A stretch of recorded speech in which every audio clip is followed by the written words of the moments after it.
ஹீரோயினை தேடினபடியே ரூம்குள்ள போறான். ரூம் பார்த்தா இருட்டா இருக்கு. யாரோ பின்னாடி வந்து கண்ணை வைக்கிறாங்க. பார்த்தா ஹீரோயின் தான். அவ என்ன சொல்ற அப்படின்னு பார்த்தா, நான் கேட்கறதுக்கு மட்டும் நீ பதில் சொல்லு, எதுக்காக வந்து என்ன இப்படி ஃபோர்ஸ் பண்ணி நீ கல்யாணம் பண்ண அப்படின்னு சொல்லி கேட்குறா. நீ பண்ற எல்லா விஷயமே உனக்கே பேக் ஃபயர் ஆயிடும், நல்லா ஞாபகம் வச்சுக்கோ, நீ சரியா தான் பண்றியா இல்லையா அப்படின்னு சொல்லி கேட்குறான்.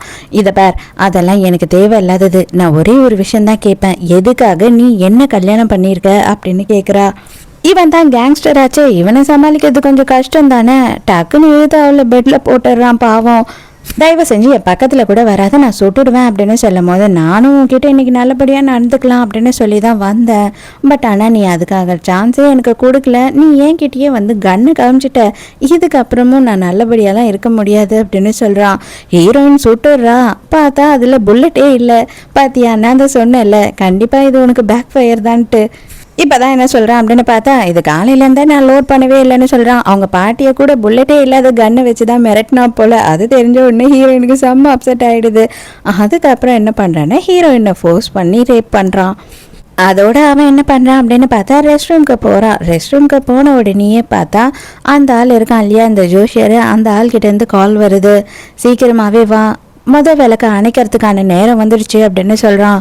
வெளியில் வந்து பார்க்கும் போது தான் தெரியுது நம்ம ஹீரோயின் என்ன பண்ணிட்டு இருக்கான்னா, காலையில் சைக்கிள்லேருந்து கீழே விழுந்துட்டா இல்லையா, 2 முட்டிலையும் அடிபட்டுருச்சு. அதுக்கு மருந்து போட்டுட்டு உட்காந்துக்கிட்டு இருக்கான். இவன் வெளியில் வரான். கூட நான் போட்டு விடுறேன் அப்படின்னு சொல்கிறான். இதெல்லாம் ஒன்றும் தேவையில்ல, நீ ரொம்ப நல்லபடியாக என்கிட்ட நடந்துக்கிட்ட, இவ்வளோ நல்லவனாலாம் நடிக்க தேவையில்ல அப்படின்னு சொல்கிறா.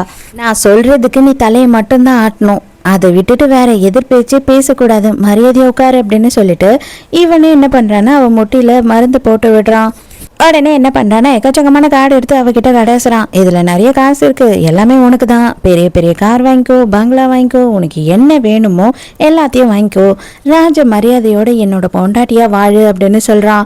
ஹீரோயினை பொறுத்த வரையில் ஒரு விஷயம் கன்ஃபார்ம் ஆயிடுச்சு, இவன் கிட்ட இருந்து இப்போதைக்கு தப்பிக்க முடியாதுன்னு சொல்லிட்டு. அதனால இவன் என்ன பண்ணுற அப்படின்னு பார்த்தா, எனக்கு இதெல்லாம் தேவை கிடையாது, எனக்கு காசெல்லாம் வேணாம், எனக்கு 3 கண்டிஷன் மட்டும்தான் இருக்குது, அதுக்கு நீ ஒத்துக்கிட்டீங்கன்னா உண்மையாகவே நான் நல்லபடியாக உன் கூட வாழறேன் அப்படின்னு சொல்றா. சொல்ல அதையும் தான் கேட்போம் அப்படின்னு சொல்லும் போது, என்னோட பாட்டி தான் எனக்கு ரொம்ப முக்கியம், என் பாட்டியை நீ நல்லபடியா பாத்துக்கணும், அவங்களோட மெடிக்கல் செலவு எல்லாத்தையும் பண்ணணும், என் பாட்டி எனக்கு வந்து என் கூட ரொம்ப நாள் வாழணும் அப்படின்னு சொல்லும் போது, அதெல்லாம் கவலைப்படாத, அவங்களுக்காகவே வந்து டாக்டர் நர்ஸ்னு தனியாவே போட்டு நான் பாத்துக்கிறேன், அவங்களுக்குன்னு ஒரு வீடியோ நான் அரேஞ்ச் பண்றேன் அப்படின்னு சொல்றான். கண்டிப்பாக வந்து நான் படிக்க போவேன் அப்படின்னும் போது, படிக்கணுமா, ஆசையாக இருக்கா, சரி ஓகே ஒன்றும் பிரச்சனை இல்லை, நீ என்ன மேஜர் எடுக்கிற அப்படின்னு சொல்லி கேட்கும்போது, அதை பற்றியெல்லாம் நீ கவலைப்படாத, அது என்னோட பர்சனல் அப்படின்னு சொல்கிறா. ஓ, அதை பற்றி அப்போ நான் கவலைப்படக்கூடாது.